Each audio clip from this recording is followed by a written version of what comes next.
Според конструкцијата на поставеното прашање не можеме да добиеме информација дали лицето кое што го поставило прашањето е корисник на паричен надоместок или пак само е евидентирано како невработено лице во Агенцијата за вработување. Доколку лицето е корисник на паричен надоместок, правото на користење на надоместокот не може да биде подолго од 12 месеци, со оглед на тоа што лицето кажува дека има 3 години до пензионирање.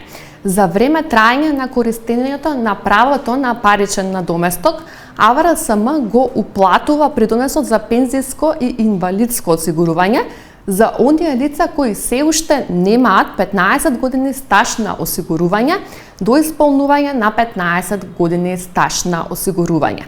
Доколку лицето не е корисник на паричен надоместок, не му се исплаќа придонес за пензиско и инвалидско осигурување, па со тоа нема влијание врз неговиот работен стаж.